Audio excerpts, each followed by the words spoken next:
Y en esta mañana pues tenemos una conferencia bastante amplia, porque nos encontramos en un punto de la humanidad del siglo XXI donde no se imaginan ustedes la cantidad de correos, de mensajes que nos llegan por WhatsApp, nos llegan por correo, por las redes sociales, preguntándonos qué cosa está sucediendo en el mundo.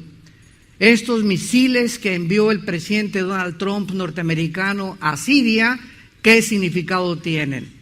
Durante toda esa semana todos se preguntaban, inclusive cantidad de cristianos, si nos encontrábamos ya al borde de una tercera guerra mundial.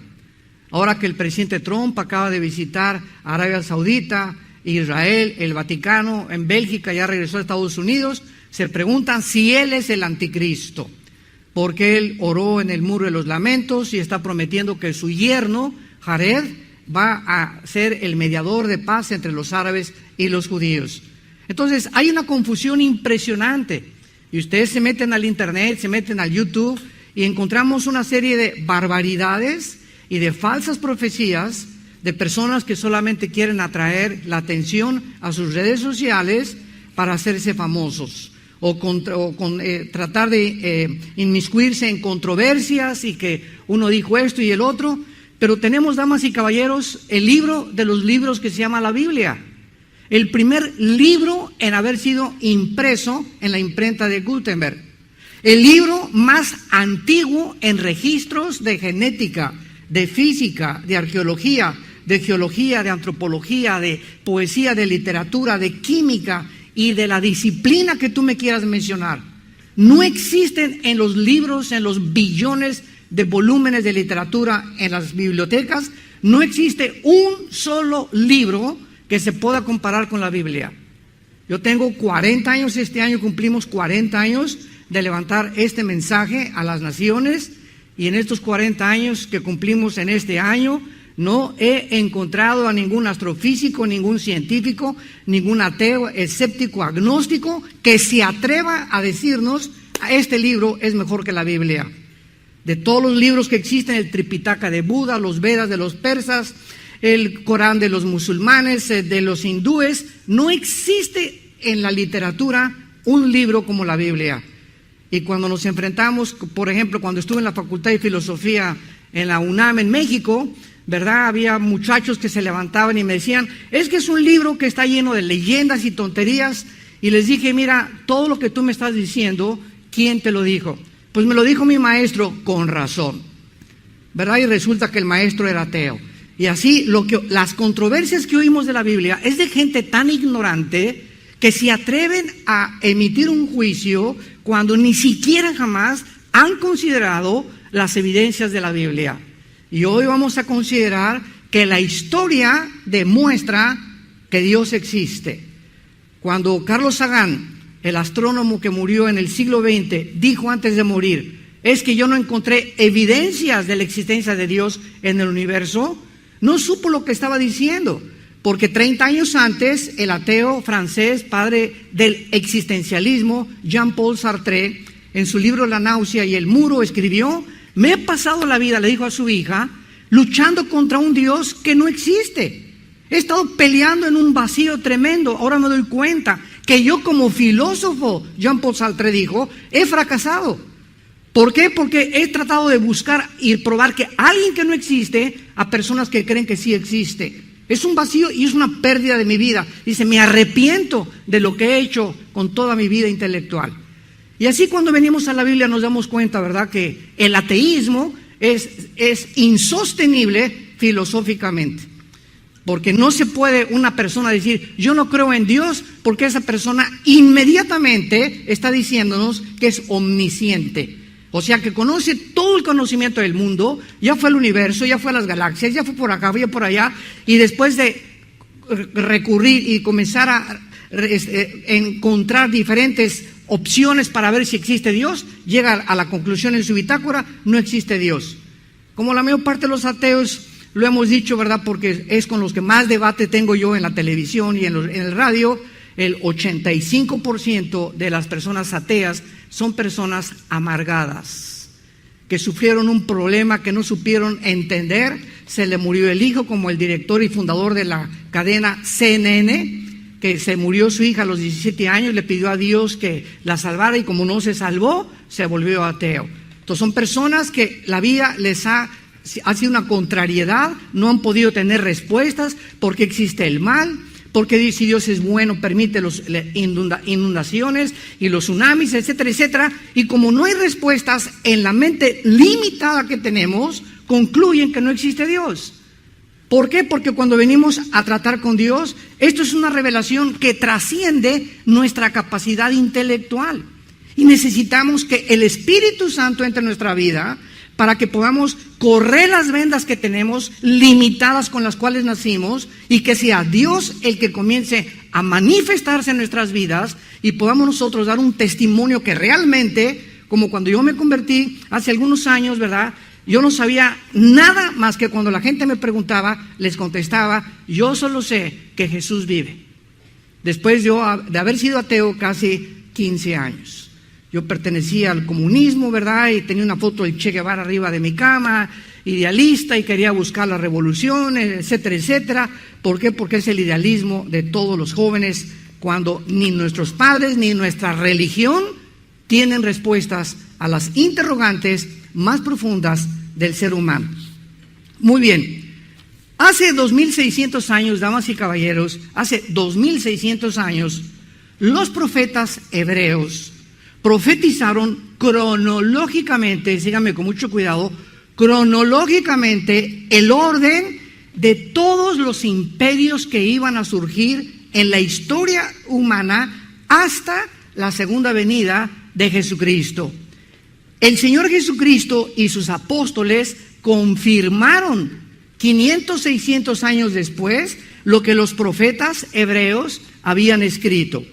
Por ejemplo, el profeta Isaías en su capítulo 44, hace 2700 años, desafía y reta a los profetas falsos, a los astrólogos, a los astrónomos, etcétera, etcétera, con estas palabras. Así dice Jehová, Rey de Israel y su Redentor, Jehová de los ejércitos, yo soy el primero y yo soy el postrero, y fuera de mí no hay Dios. ¿Quién proclamará lo venidero?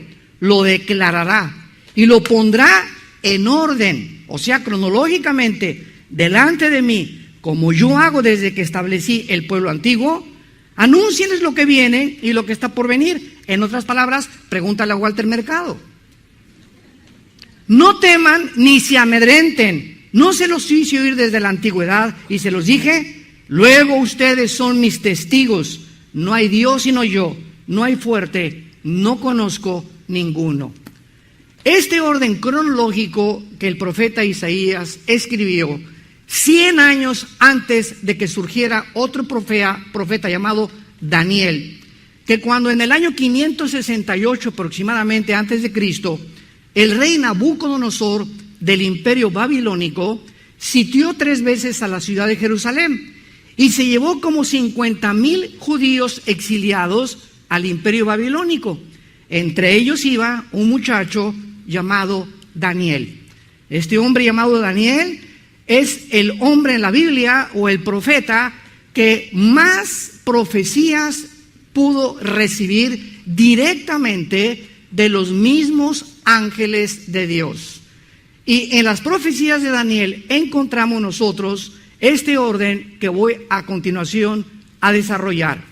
El rey Nabucodonosor se encontraba dormido un día cuando tuvo un sueño y vio en el sueño una estatua gigantesca con la cabeza de oro, los brazos y el pecho de plata, el vientre de bronce y las piernas de hierro. Y los 10 dedos de la estatua, de las piernas, eran una mezcla entre el hierro y el barro. El rey Nabucodonosor, como en aquel tiempo y como todavía en el siglo XXI, los gobernantes consultan a los brujos, a que les hagan limpias, a los mediums, etcétera, etcétera. Pues hizo una convocación para que todos los profetas de aquel tiempo le explicaran el sueño. ¿Qué significa esa estatua? ¿Qué significa este sueño que le perturbó por varios días? Bueno, pues como ningún astrólogo, ni brujo, ni de aquel tiempo le pudo decir de qué significaba, los condenó a muerte. Y entonces Daniel, que trabajaba ya en el imperio babilónico, cerca del rey, le pidió al capitán de la guardia que le permitiera él tratar de consultar al Dios de Daniel para que él pudiera interpretar el sueño. Entonces la Biblia nos muestra, versículo 2, capítulo 2 de Daniel, versículo 19, el secreto fue revelado a Daniel en la noche. Por lo cual Daniel bendijo al Dios del cielo y dijo así: sea bendito el nombre de Dios de siglos en siglos, porque suyos son el poder y la sabiduría. Él muda los tiempos y las edades, quita reyes y pone gobernantes, da la sabiduría a los sabios y el conocimiento a los entendidos. Es Dios el que revela lo profundo y lo escondido, conoce lo que está en tinieblas y con él mora la luz. Entonces Daniel recibe la interpretación, y esta interpretación que se encuentra en el capítulo 2, versículo 39 en adelante del libro de Daniel, le dice así: Daniel, la cabeza de oro representa el imperio donde tú estás ahorita, el imperio babilónico. Recordemos algo, la palabra Babilonia o Babel en el Antiguo Testamento representa a la nación actual de Irak, que después que el Imperio Otomano fue derrotado por los ingleses en 1923, se conformaron las naciones que forman ahorita el Medio Oriente. Entonces, Babilonia, cuando escuches tú esto, se refiere a la nación de Irak, del siglo XXI. La cabeza de oro es Irak, es el imperio babilónico. Número 2, después de este imperio, le dice Dios a Daniel, viene otro imperio que representa los brazos de la estatua de plata mezclados, ¿verdad? ¿Y qué significa el imperio de los medos y de los persas? Exactamente como la historia lo confirma. Vinieron los medos y los persas, conquistaron a los babilónicos, y los dos brazos representan a los medos, ¿verdad? Y a los persas, porque fueron dos uniones de dos poderes que se unieron para conquistar el Medio Oriente. La interpretación continúa y le dice, y el bronce representa un tercer imperio. ¿Quién vino después de los medios y los persas, señores historiadores? Alejandro el Magno, el imperio griego, que a los 21 años Alejandro muere su padre Filipo, y antes de cumplir los 33 años Alejandro conquista casi toda Europa, el norte de África y parte del Medio Oriente. Alejandro muere en Babilonia, en lo que es ahorita Irak.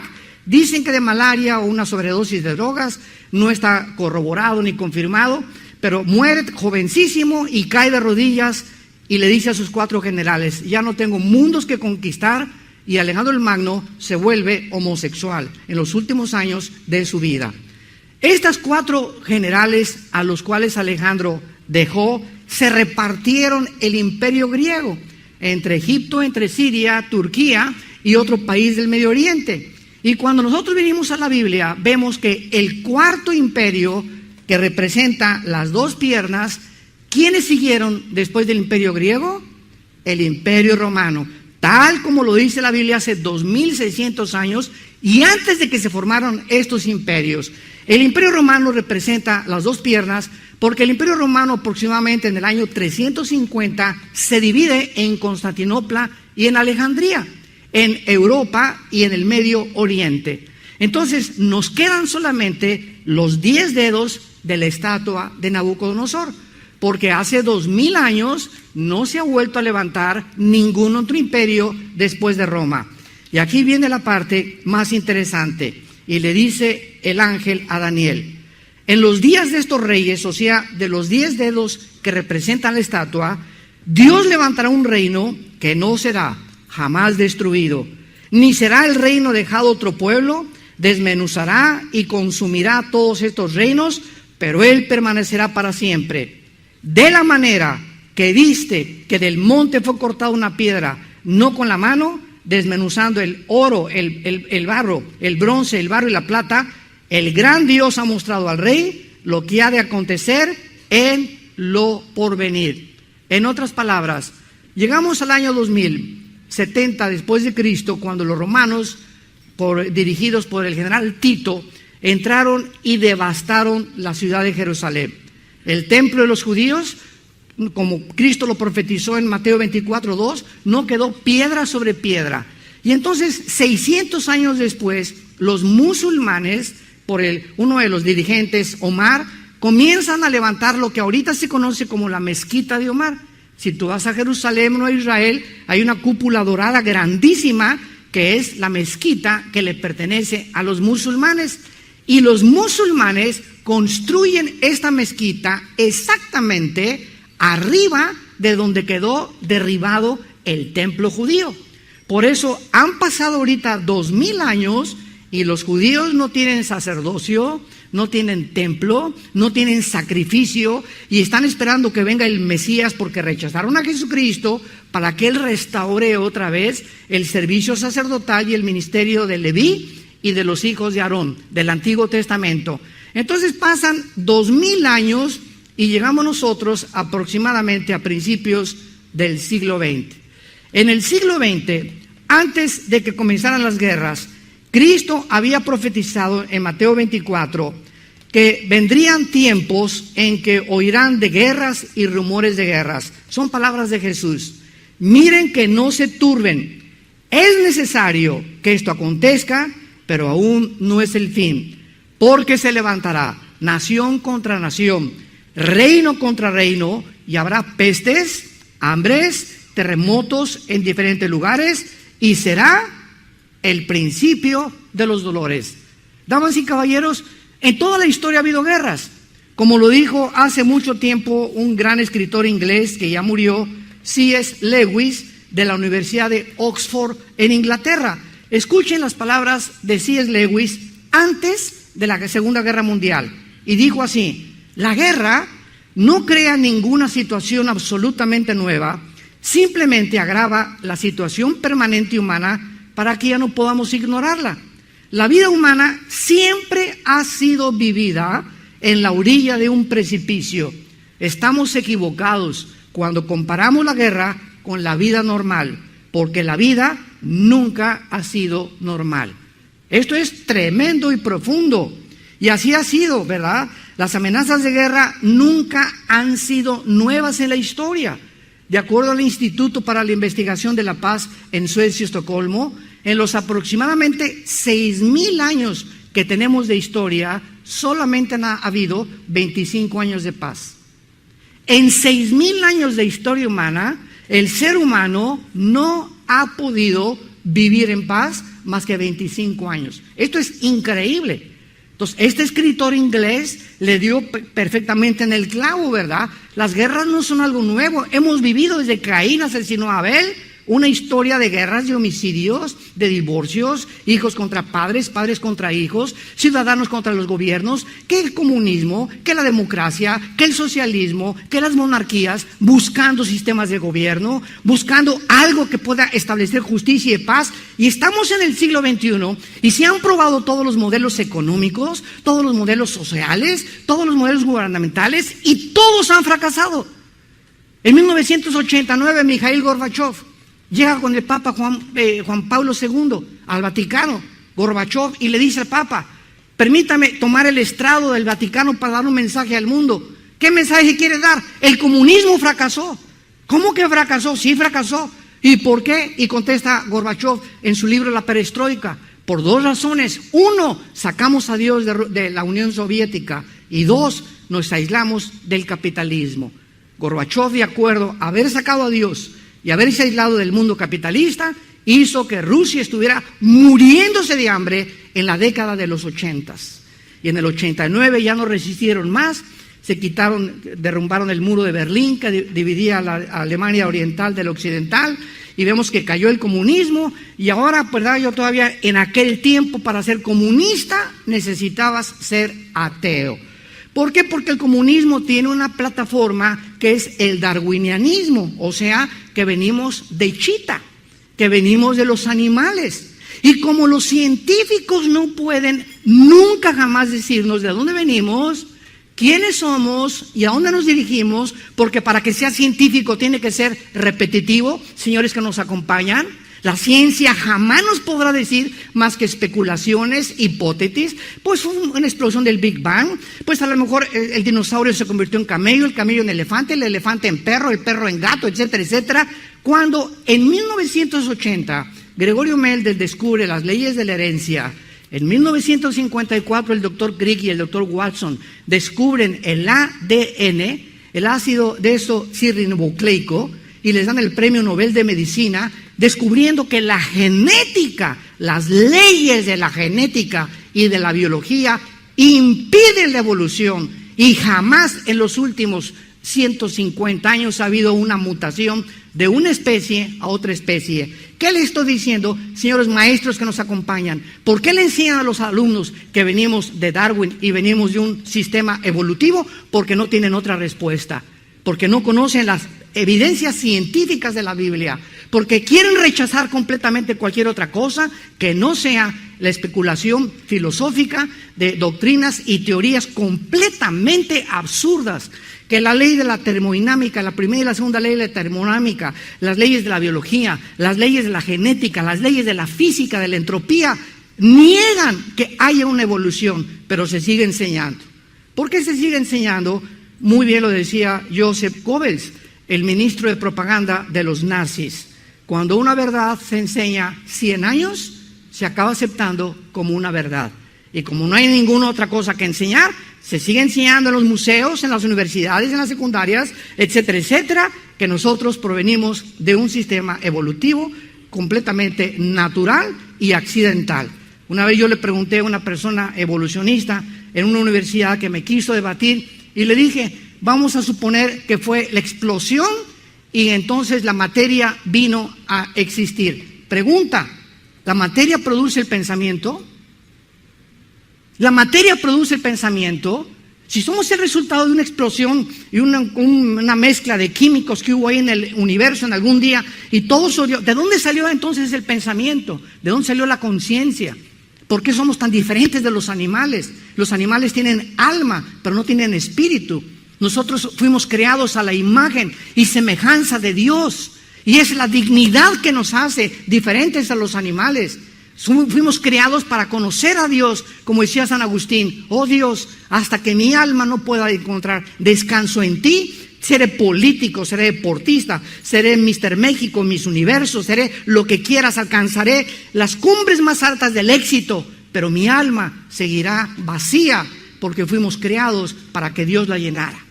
Y este es el vacío que permea actualmente el desencanto de la humanidad. Sigue el mundo buscando en estas cosas, en la política, en la emoción, en el poder, en el dinero, las cosas que solamente Cristo nos puede llenar.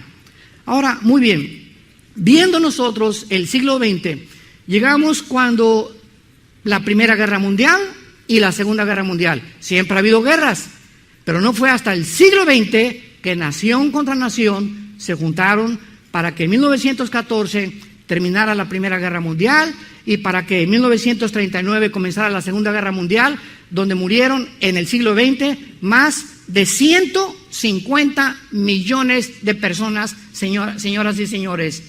En el siglo XX murieron más de 150 millones como el resultado de 3 ideologías. 1, el comunismo; 2, el nazismo; y 3, el fascismo. Estas 3 ideologías produjeron 150 millones de personas. ¿Pero qué pasó en el siglo XX? Bueno, en 1954 el primer satélite ruso, 1969 llegamos a la Luna, 1970 y tantos los satélites de comunicación espacial, llegamos a los 80s, 90s con el internet, el iPhone, la época del chip, la época cibernética, y el ser humano se encumbra con la tecnología y los descubrimientos científicos, y el ser humano se ensoberbece.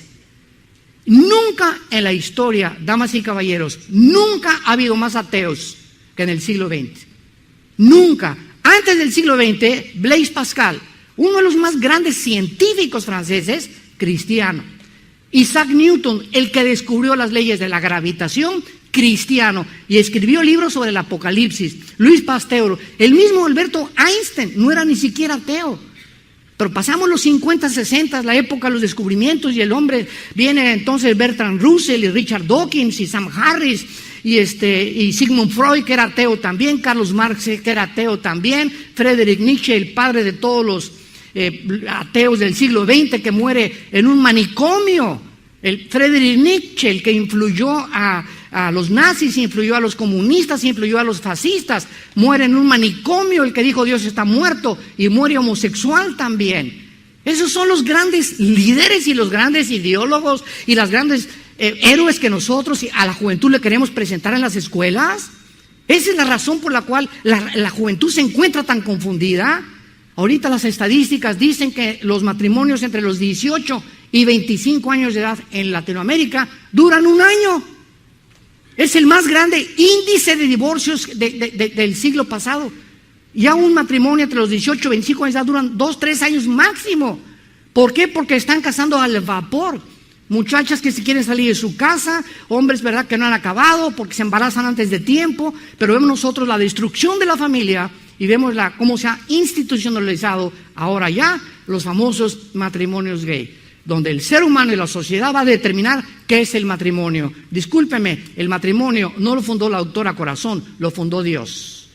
Y aquí en la Biblia está muy claro que Dios trajo un chango con una changa, a un perro con una perra, a un león con una leona, a un hombre con una mujer. La misma naturaleza, cerramos. La Biblia nos muestra que es antinatural, pero se está aceptando como algo normal porque así es la sociedad. Hacernos creer que es normal es un nuevo estilo de vida para comenzar a anestesiar nuestro entendimiento y volvernos animales, peor que Sodoma y que Gomorra. En 1945 Estados Unidos gana la Segunda Guerra Mundial con Rusia y con Inglaterra. Le ganan a Rusia, le ganan a Italia, le ganan a Alemania y le ganan a Japón. Y Estados Unidos se levanta en el 45 como la primer supremacía política, económica y militar de la historia. En 1950-52, la Unión de Repúblicas Socialistas Soviéticas se comienzan a levantar a la par de Estados Unidos. Y en 1952 comienza lo que se conoce como la Guerra Fría, o sea, un conflicto no armado, por eso se llama fría, entre la Unión Soviética y los Estados Unidos de Norteamérica.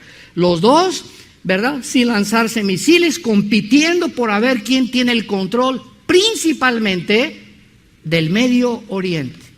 Porque en el Medio Oriente, entre naciones, Irán, Arabia Saudita e Irak, se encuentra el 65% de las reservas petroleras del mundo entero, solamente en 3 naciones del Medio Oriente. Entonces comienza la Guerra Fría, llegamos a los 60s y Nikita Khrushchev pone misiles nucleares en Cuba.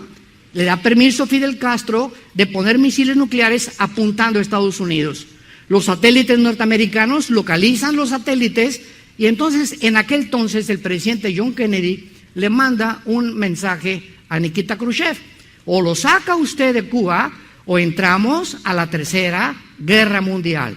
Pero como la Biblia nos muestra, ¿verdad?, y lo vamos a ver, faltan 4 guerras todavía para que sea la Tercera Guerra Mundial. No podía ser la Tercera Guerra Mundial. Nikita Khrushchev hace caso, y regresan los misiles y se van a Rusia, y fue el único conflicto a punto de estallar en el siglo XX.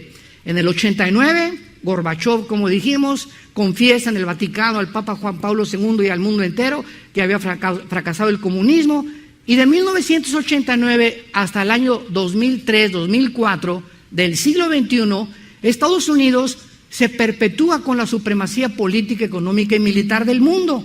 Pero llegamos al año 2004-2005 y surge en Rusia, ya no la Unión Soviética, un hombre llamado Putin. Este hombre Putin comienza muy tranquilo, sin ningún problema ni aspavientos, pero él soñando en su corazón volver otra vez a levantar el sueño de Hitler, levantar a Alemania de las ruinas, levantar a Rusia de la Unión Soviética, porque se fragmentó en 15 repúblicas.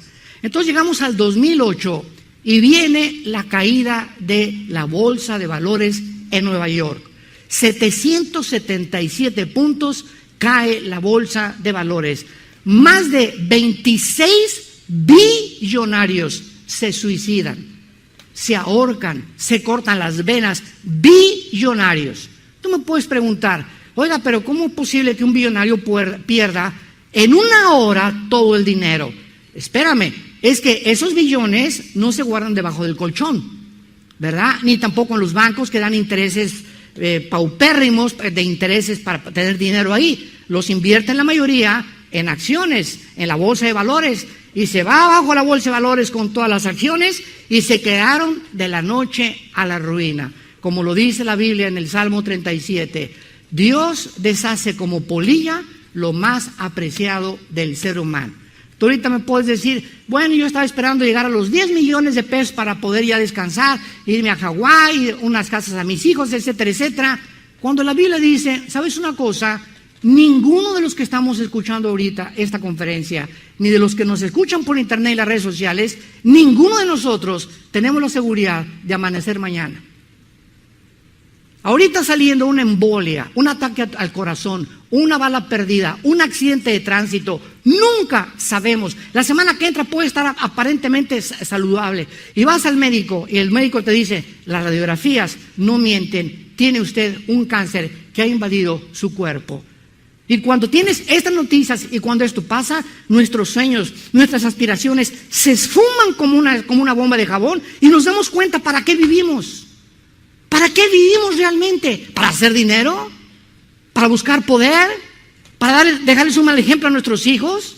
La mayor parte de los padres, es que yo le quiero dejar a mi hijo por lo menos 5 millones de pesos. ¿Sabes una cosa? Si tú te mueres en la pobreza y a tus hijos les dejas la herencia de que tienen a Cristo como su Salvador, está garantizada su vida después de que tú te mueras y yo me muera.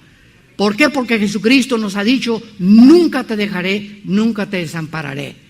Y la generación de los justos será bendita. Salmo 112, versículo 2. Así que estamos en un mundo completamente de Aladino y la lámpara maravillosa. Las muchachas de jóvenes, ¿verdad? Que la belleza y por aquí y por allá, y otras quiero llegar a esto, político. No, es que mi presidente de la República. Ok, ¿cuántos presidentes? Mi padre personal, nuestro padre, trabajó para 3 presidentes en México de la República, pero así cercanos y creció con ellos. Me reservo los nombres de ellos. Y antes de morir, mi padre me lo dijo, ¿verdad? La vida es vanidad y vaciedad. Todos mis amigos que fueron y estuvieron en el gobierno han muerto sin la esposa, casados con otra, con amantes, los hijos esperando que se muera el viejo como alacranes para repartirse la herencia, completamente diciendo ya me salgo de la presidencia y ahora ¿qué hago? Pues me voy a divertir un ratito y después ¿qué? Buscando siempre algo que solo Cristo nos puede llenar. Pero el hombre no quiere entender cuál es la razón por la cual nosotros existimos y vivimos. Y llegamos ya al siglo XXI, donde nos encontramos que desde 1990, damas y caballeros, en la guerra del Golfo Pérsico, vuelve otra vez el Medio Oriente a resurgir en los encabezados de los periódicos y de los medios masivos de comunicación. Antes de 1990, yo estuve en una universidad en el 86-87 y comencé a hablar de Irak. ¿Saben lo que me dijeron los estudiantes? Que si era el nombre de una medicina. O sea, ni siquiera sabían localizar en el mapa dónde estaba Irak. Entonces, después de la guerra del Golfo Pérsico, cubre notoriedad todo el Medio Oriente y ahorita el Medio Oriente se encuentra en una olla hirviendo. Tal como la Biblia lo profetizó hace cientos de siglos. La civilización comenzó en el Medio Oriente, el huerto del Edén se encontraba, dice Génesis capítulo 2, en medio de los ríos Tigris y Éufrates. El río Éufrates nace en Turquía, recorre todo el Medio Oriente y desemboca en el Golfo Pérsico. Ahí fue, en esta zona geográfica, donde el huerto del Edén fue colocado con la primer pareja que Dios formó, Adán y Eva, nuestros padres, de los cuales todos nosotros genéticamente descendemos por el medio del ADN. Ese ADN no lo tiene Chita, no lo tiene el camello, no lo tiene el perro, no lo tiene el conejo, lo tenemos nosotros. Y la sangre que tenemos nosotros es sangre humana, es una sangre, puede ser amarillo, negro, anglosajón, pero es sangre de los seres humanos. Entonces, este área geográfica es donde la Biblia profetizó que va a estallar la guerra mundial. Escuchen esto, después de 2010, el presidente de Siria, Bashar Assad, comienza a matar a su propia población. Comienzan los rebeldes a levantarse en contra del presidente Y se inicia después del 2012 una guerra civil en Siria que actualmente continúa vigente. Entonces, un grupo llamado de ISIS, de los sobrevivientes de Saddam Hussein, cuando fue derrotado Saddam Hussein en Irak, y después su propio pueblo lo ahorcó y lo condenó y murió ahorcado, los sobrevivientes formaron un grupo que se llama ISIS, y entonces Baghdadi Debad, que es el jefe de ISIS, anunció este mensaje: ISIS va a levantar el califato en el Medio Oriente. Todo esto es de los últimos menos de 10 años. Vamos a levantar el califato. ¿Qué es el califato? La palabra califa significa sucesor en el árabe. O sea, vamos a levantar el antiguo imperio otomano, que en 1923 los ingleses conquistaron y lo sacaron del Medio Oriente a los otomanos, y se formaron ahorita Jordania, Siria, Irak y las naciones que se encuentran en el mapa. Y ha sido el sueño de los musulmanes levantar otra vez el califato. Entonces ellos quieren extender el califato por todo el Medio Oriente, pero en el Medio Oriente hay dos monarquías, que es Arabia Saudita y Jordania, y ellos no permiten monarquías. Ellos quieren controlar todo, pero necesitan derrocar a los árabes en Arabia Saudita, que son la mayoría chiitas, otros son sunis, y quieren derrocar al rey Hussein de Jordania. Entonces quieren dividir la frontera entre Irak y entre Siria, tal como era la antigua Mesopotamia en la Biblia. Y cuando ellos hagan esto, quieren entonces apoderarse del petróleo, poner de rodillas aquí en Europa, porque para sacar petróleo de Europa tiene que dar la vuelta por todo el mar Mediterráneo y por el canal de Suez, pero hay otra vía directa que es en el Golfo Pérsico, que la controla Irán. Y entonces, ¿qué pasa en la guerra de Siria? Síganme con mucho cuidado. Se unen Rusia, se unen China y se une Irán, y está a punto de unirse a ellos, después de algunas cosas que van a tener que solucionar, Turquía. Y hace 2600 años, en el libro de Ezequiel, capítulo 38, la Biblia profetiza los protagonistas y las naciones que se iban a alinear en el Medio Oriente antes de la Tercera Guerra Mundial. Escuchen esto, Ezequiel capítulo 38. Aquí se describe a Rusia con el nombre de Magog. ¿Por qué? Porque los rusos vienen de los escitas, que después fueron los magogitas y después los visigodos. Entonces Magog aparece en Rusia antes de que se llamara Rusia, con el nombre de Magog. Y después dice la Biblia que cuando venga Magog o los magogitas para atacar la nación de Israel, versículo 5, escuchen lo que la Biblia profetizó: Persia, Cus y Fut con ellos, Gomer y sus tropas, la casa de Togarma. Muy bien, estos nombres aparecen en Génesis capítulo 10, que es la tabla de 70 naciones que Dios nos muestra de dónde descendemos tú y yo. No hay un registro similar en ningún libro de historia, ni ningún registro, ni de los sumerios, ni de los babilónicos. Y la Biblia dice que venimos de los 3 hijos de Noé, Sem, Cam y Jafet. De ellos fue llenada la tierra. Los jafetitas poblaron Europa, que son los anglosajones, los cananitas, África, y los semitas, el Medio Oriente y parte de los asiáticos, que después pasaron por el estrecho en el norte, ¿verdad?, cerca de Alaska, para poblar América. Y ahí vienen las tribus de los Cheyennes, los Sioux, los Zapotecas, los Tlaxcaltecas, los Totonacos, ¿verdad?, los Aucas de Centroamérica y hasta la selva amazónica. Y vemos que todos estos vienen del Asia, todos los indígenas. Vienen los españoles, se mezclan con nosotros, llegan los ingleses, colonizan en 1625 Rhode Island, se forma Estados Unidos con italianos, con japoneses, con franceses, etcétera, etcétera, y nosotros nos mezclamos, ¿verdad?, con los españoles, donde vienen los mestizos, y ya después viene la mezcla también con los europeos. Pero es increíble cómo la Biblia nos muestra exactamente nuestra descendencia. O somos semitas, o somos jafetitas, o somos cananitas, descendientes del África. Persia, en 1935, se cambió el nombre a Irán. En 1935, Persia, que aparece aquí hace 2700 años, con el nombre que es Irán del siglo XXI. Cus y Fut fueron los hijos de los cananitas, que en Génesis 10 muestra que poblaron el África. O sea, Cus y Fut son Sudán, Etiopía y Libia. Libia se encuentra ahorita, después de que mataron a Muammar Gaddafi, completamente devastada, con un caos impresionante. ISIS ya llegó a Libia, ya Estados Unidos ya no puede intervenir porque la OTAN ahorita están tratando de hacer arreglos con Estados Unidos porque Trump dijo que él no quería seguir apoyando la OTAN, pero ya saben ustedes que este hombre cambia cada 3 días de opinión. Entonces, todo esto se está confundiendo en el mundo, pero el asunto es que la Biblia nos muestra qué naciones se iban a alinear en contra de Israel, y vemos ahorita en el siglo XXI China, Rusia e Irán, compadres. Y del lado oriente, vean esto, aquí tenemos el primer poder. En el occidente, la OTAN y Estados Unidos.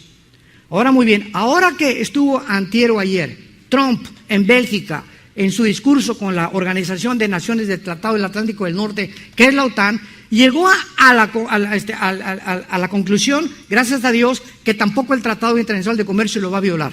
Gracias a Dios ya lo convencieron los canadienses, ¿verdad? Y ya está más aplacado el güero. Entonces, vemos nosotros que hay un choque ahorita en el Medio Oriente. Rusia no va a permitir que Estados Unidos ni la OTAN saquen a Assad de Siria. Escuchen esto, no lo va a permitir, porque Rusia apoya a Siria, porque Siria tiene la base naval más grande y la única al Mediterráneo de Rusia. Entonces, si permite Rusia que saquen a Assad, Rusia pierde el control estratégico marítimo en el mar Mediterráneo.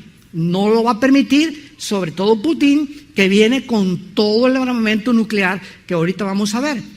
Irán suple a todo el grupo de Hezbollah en Libia y en el Líbano, a todas las armas, a los grupos terroristas, Irán. Y tratado que hizo con Estados Unidos bajo el presidente Obama fue irrisorio, ¿verdad? Porque todavía le permitieron descongelar más de 75 billones de euros a Irán. Y entonces el Medio Oriente ahorita es un hoyo hirviendo, porque si Estados Unidos saca a Assad, o si la OTAN se junta para bombardear Siria y que saquen a Assad, entramos a una guerra donde la Biblia profetiza en el libro del Apocalipsis, que es el 4º sello del Apocalipsis. Escuchen esto, en esta próxima guerra, que ya no tarda en estallar, muere 1/4 parte de la humanidad. Damas y caballeros, Apocalipsis 6, versículo 8.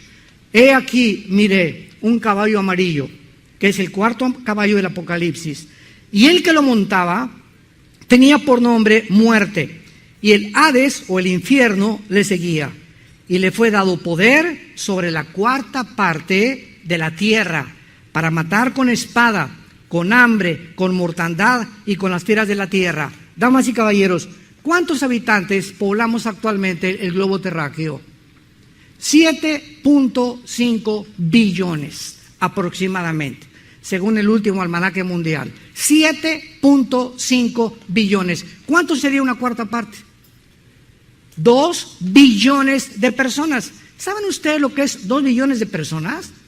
Si contamos la gente desde Alaska, todo el continente americano hasta la Patagonia, somos un poquito más de 1.300 millones de personas. En otras palabras, el continente americano no aparece en la Biblia. Vamos a ser los primeros en desaparecer. Bueno, yo creo que tú, porque nosotros no vamos a estar aquí ya. Y de acuerdo a la Biblia, cuando el Señor Jesucristo regrese por segunda vez, ya con nosotros, con su iglesia, para establecer su reino, profetizado en Daniel capítulo 2, entonces vemos nosotros que cuando venga este segundo regreso, ya 1/3 parte de la humanidad sobrevivirá la Tercera Guerra Mundial, que se llama en la Biblia la batalla del Armagedón. Veamos esta guerra en Apocalipsis capítulo 16, que ya es el final de todo. Así que, si tú oyes esta guerra que viene, no es la tercera guerra mundial. Falta la invasión de Rusia, de Irán contra Israel, va a entrar la OTAN, se van a armar los cocolazos ahí en el Medio Oriente como jamás lo habíamos visto. Siria va a sobrevivir de acuerdo a la Biblia, no sé si con el presidente actual o con otro presidente. Ahora que Donald Trump se unió con Putin, ¿saben ustedes lo que acordaron? Donald Trump le dijo a Putin: mira, compadre, por favor, por lo menos saca a Assad, porque eso de matar con armas químicas a su pueblo no tiene nombre. Pon a otro por lo menos. Y entonces Assad le habló a Putin: oye, compadre, pues fíjate que está la cosa dura, ¿eh? Y Assad le dijo: ¿sabes una cosa? A mí no me sacan más que muerto. ¿Por qué? Porque es la tercera generación de los Assad y ellos, los intereses económicos, les impiden. Todo en el mundo son intereses económicos. Assad rehusó salirse. Putin lo necesita, Estados Unidos se está esperando qué hacer. Y por si fuera poco, para agregarle al mole poblano todavía otro ingrediente, tenemos a Corea del Norte, con el psicópata paranoico, esquizofrénico, neurasténico, ¿verdad? Pone el calificativo que tú quieras, de Kim Jong, que es el director de Corea del Norte, mandando misiles y mandando misiles y mandando misiles, porque está obsesionado. Como es un país chiquitito, Corea del Norte, y se dividió en Corea del Sur y Corea del Norte, es un hombre que está ansioso de reconocimiento internacional. Entonces, mandando misiles y siendo el principal protagonista en los medios de comunicación, es lo que él necesita, que la gente voltee a verlo, porque hay gente que necesita esto. Necesito que me vean, que me aplaudan, como los toreros, como los artistas, como los cantantes. Y si no tienen ese aplauso y esa adrenalina que necesitan, dejan de funcionar. Entonces, este hombre es una persona obsesiva políticamente. Entonces, esta es la razón por la cual ahora entiende, está mandando y mandando misiles, porque lo enfocan las cámaras de televisión y está atrayendo efectivamente la atención del mundo entero. Ahora, muy bien, Corea del Norte está interponiéndose entre China, Rusia e Irán. ¿Por qué? Rusia no quiere una conflagración directa con Estados Unidos. Hay demasiados intereses. El secretario de Estado Tillerson de Trump tiene más de 55 billones de dólares invertidos en petróleo en Rusia. Y de estas inversiones, casi el 25% pertenecen al presidente Trump. Entonces, imagínense si le conviene ahorita a Estados Unidos destruir a Rusia o Rusia a Estados Unidos. Hay un interés económico impresionante y a Putin tampoco le interesa. China no se va a meter, lo vamos a ver. China va a entrar al final a la Tercera Guerra Mundial y China está ahorita de espectador nada más. Ya le habló Trump: oye, por favor, calma al tipo este de Corea del Norte y dile que ya se aplaque, que le baje 3 rayitas.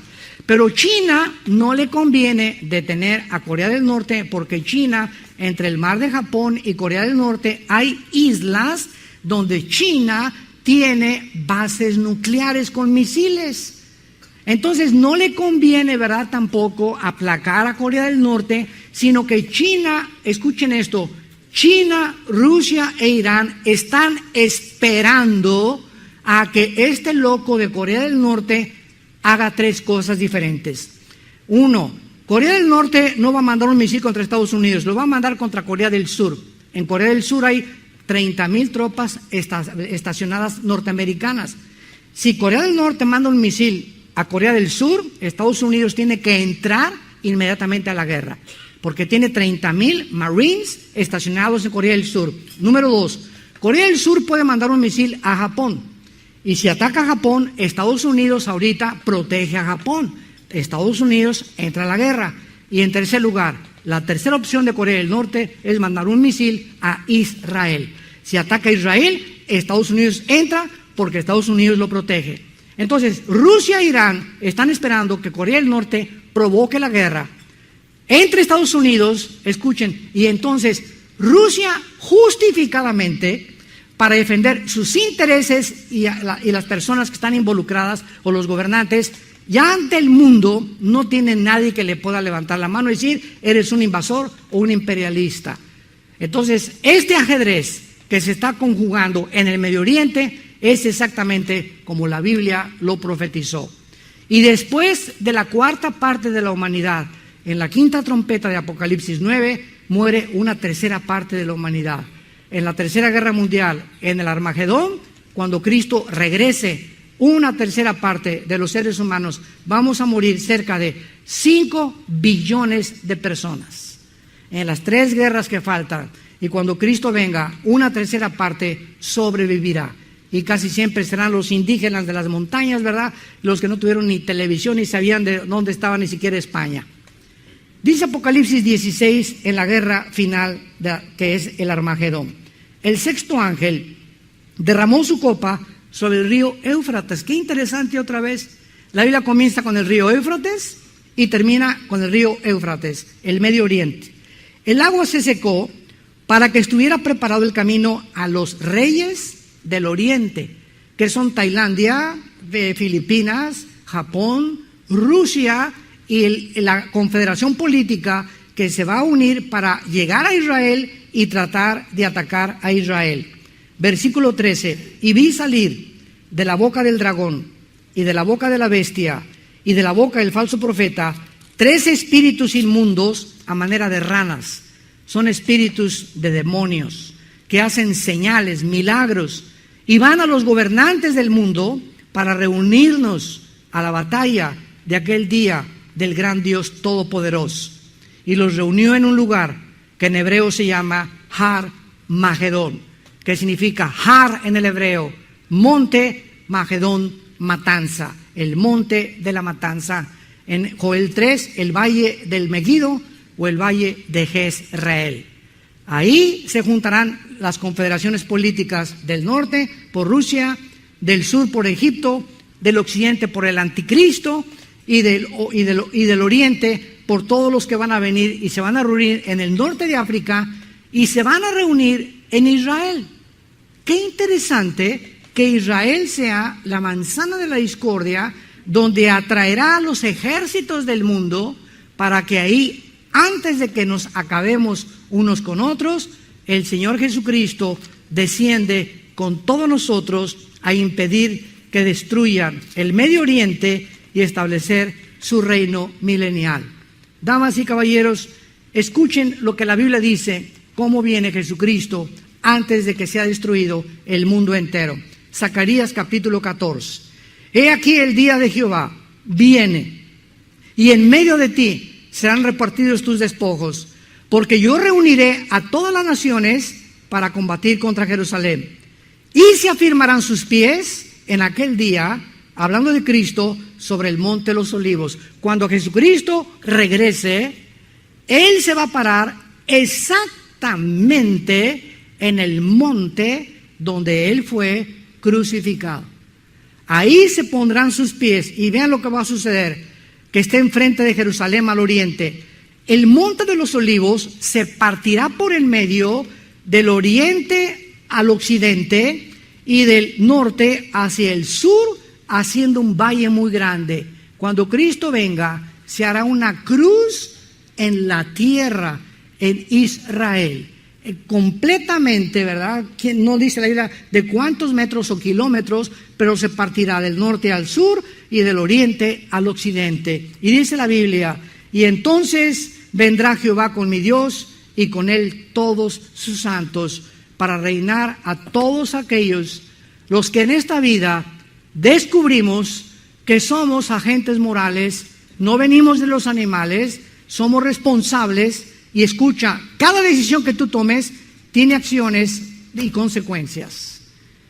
Todas las acciones tienen consecuencias de lo que tú y yo hagamos. Cada pensamiento, cada decisión va a tener consecuencias para bendecirme o para maldecirme. Lo que hagamos, lo sembramos, damas y caballeros, tarde o temprano. Porque los pecados, dice la Biblia, nos alcanzarán. Pero Dios envió hace 2000 años a su Hijo Jesucristo a abrir sus brazos en una cruz. Y el mensaje del Evangelio se llama la gracia. ¿Qué significa esto? Que Dios le ofrece a los seres humanos el perdón de todo lo que hayas hecho. Tú me puedes decir, como este testimonio que escuchamos, yo maté, como me dijo una persona en el reclusorio norte, Oiga, doctora Dulce, yo he matado a 27 personas, me dijo este muchacho de 28 años de edad. ¿Cómo que 28 personas? Sí, en Veracruz, desde que era 14 años, maté al primero, me contrataron unos políticos y yo dentro de la misma cárcel seguía matando gente. Y estoy aquí en la prisión por un crimen que cometí en el periférico, me dijo, de México. Se me atravesó alguien, saqué la 38, le di un balazo y por esa muerte estoy aquí en la cárcel. Pero tengo 26 muertitos antes que este. ¿Usted cree que Cristo me pueda perdonar? Y estaba bañado en lágrimas. Y le dije, el mensaje de la Biblia traspasa toda comprensión humana. Si tus pecados fueren como el carbón, como la blanca lana vendrán a ser. Y no importa lo que hayas hecho, junto a la cruz está un ladrón que fuera borracho, parrandero, jugador, secuestrador y violador.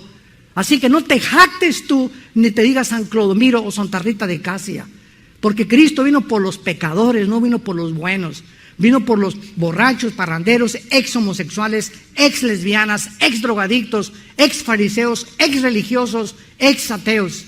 El mensaje de Cristo rebasa las culturas, las religiones y los problemas sociales. Y Él viene a morir para decirte te perdono. Y esto es algo que se llama la gracia de Dios.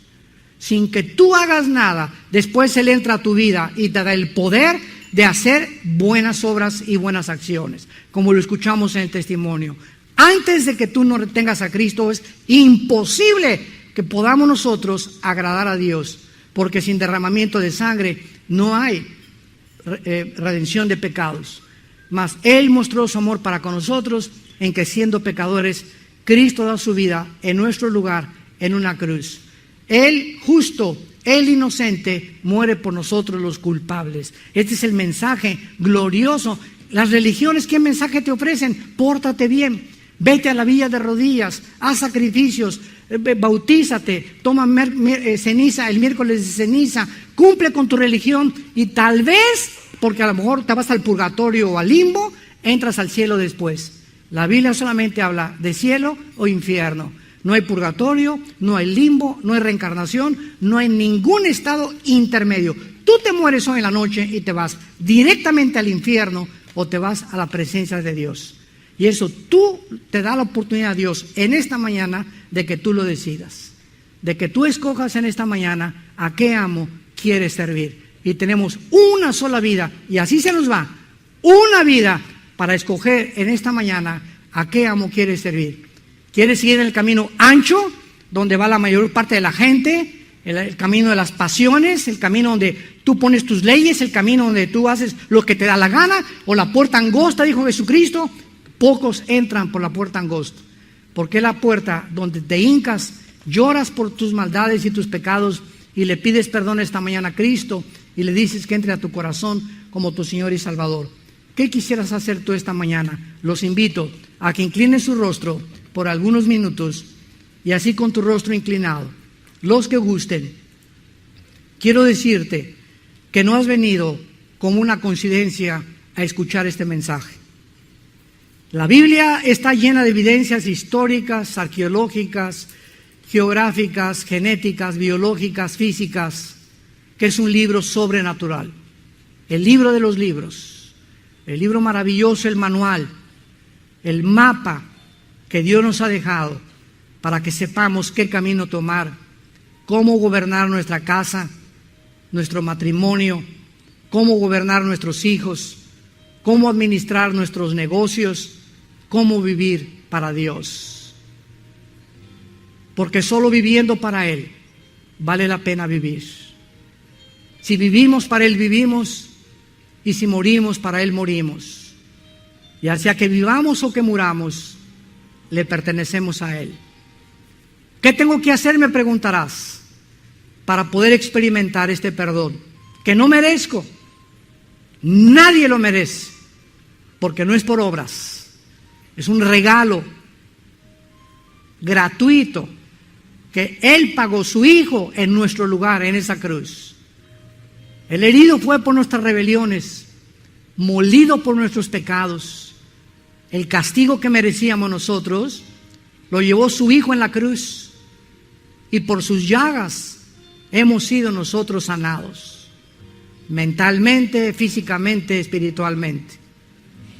Dile a Jesús esta mañana, porque a los 3 días Él se levantó de los muertos para entrar a tu vida en esta mañana. Si tú le quieres decir: Señor Jesucristo, perdona mis pecados. Me arrepiento sinceramente de mi vida pasada. He vivido para mí, para mis intereses personales. Ahora comprendo que te necesito.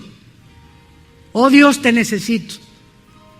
Soy una criatura débil, confundida, que sin ti no puedo seguir viviendo.